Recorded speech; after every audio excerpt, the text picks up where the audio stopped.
ዘለኹም ሰላምን ጥዕና እንዳተመነኹ ንሎሚ ዝበልኩም ዜናታት ስፖርት ሒዘ መፅእ ኣለኹ ንምክትታልኩም ብክብሪ ዕድም ሎሚ ኣብ ዝተኻየደ ቱር ዲ ፍራንስ መበል 11 መድረኽ ካብ ቪሺ ተበጊሱ ኣብ ነብረስ ተዛዚሙ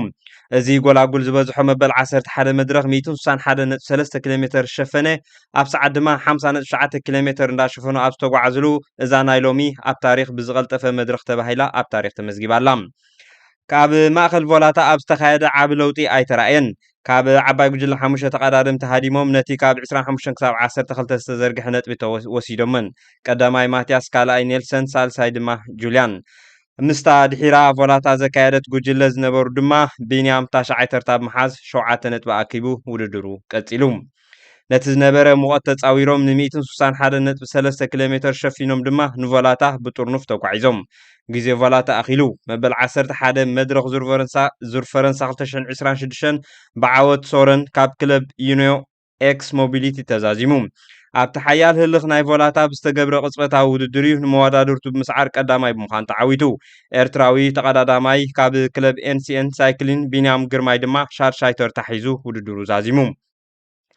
ቢንያም ኣብ ቀጠልያ ማልያ ፍልልይ ምስ በደርሰን ናብ 45 ነጥቢ ውሪድዎ ኣሎ ድምር ቀጠልያ ማልያ ምስ ንርኢ ቀዳማይ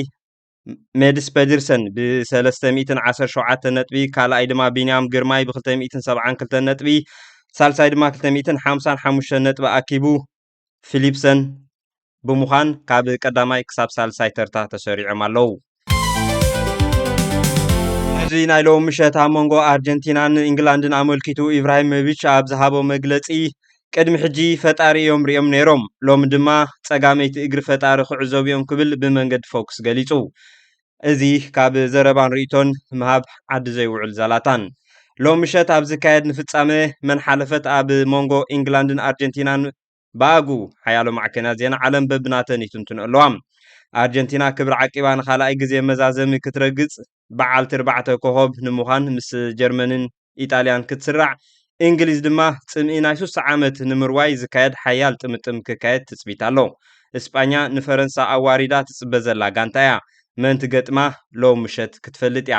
ንሎሚ ኣዳልየ ዝነበርኩ ዜናታት ስፖርት ነዚ ይመስል ነዚ ቪድዮ ላይክ ሼር ሳብስክራይብ ብምግባር ኣተባብዑኒ ኣብ ቀጻሊ ብኻልእ መደብ ክንራኸብ ኢና ክሳብ ሽዑ ግን ሰላም